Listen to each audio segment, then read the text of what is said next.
Who told you must have a breakfast in the morning, a lunch in the afternoon and evening? Nothing. Lifestyle change is the only future for your health. Your health is in your hands. It's not in anyone's hands. It's not in doctor's hands, medicine's hands. No. You don't know when once you get a disease, what will happen to you. The greatest neurosurgeon, one of the best neurosurgeons in America, an Indian boy, youngster, very interesting boy. He gets cancer at a young age, lung cancer. Boy who married an American girl, they were planning to have a child, and he gets a little cough and loses weight and then writes a book. Bookkude peru endu mane? Good girl. Molu nalla mola. Parai. When breath becomes air. You must read that book. You will cry. He's the best boy, best neurosurgeon, and he is supposed to be the best. And 5 universities wanted him as professor, but he chooses his own university, Stanford, and joins there. His wife is an internist, and they join, and then they choose the best cancer specialist in America, because there, Western says, this Google it, and they get the best cancer specialist. And this girl says, don't worry. Your cancer has 3 treatments. 1, a tablet a day, 20 years life. If it fails, chemotherapy, 5 years of life. If it fails, radiation, surgery, another 5 years of life. So you have another 25 years of life, you can plan your family. Husband and wife plan for a child.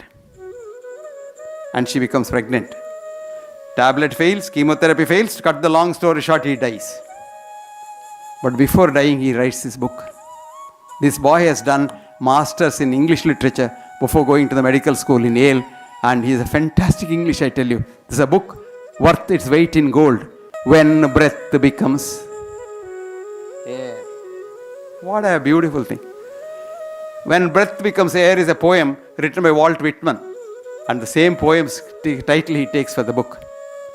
And if you read that book, you know this relying on doctors, medicines and things like that is like relying on the devil. You rely on yourself. You say, let me not get cancer. If I get cancer, God only can help. I mean, if money can do and treatment, Jayalalitha would have died. Would she have died? She shouldn't have died, because she can command anything in the world. But then, it has limitations.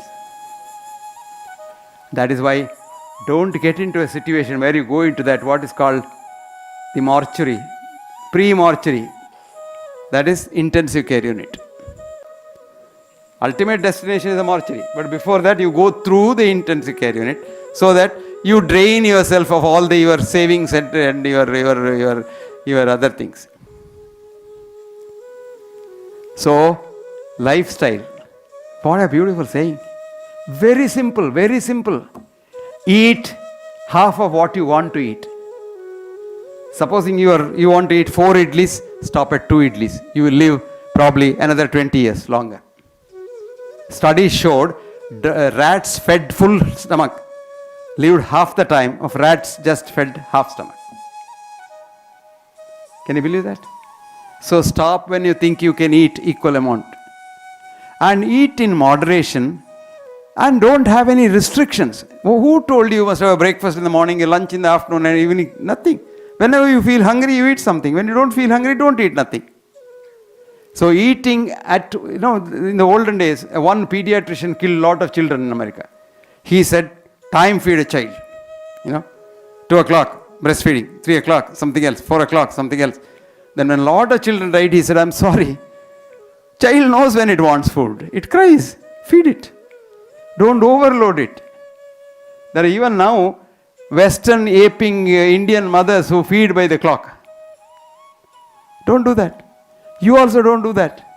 But one good advice which I gave yesterday is good. Don't eat after the sundown. These Jains, the Jiten and all, they don't eat after sundown. They call it as palahara. That means they eat everything other than rice. That's Alona. That's what happens. But anyway, we had a lot of good ideas. Don't eat.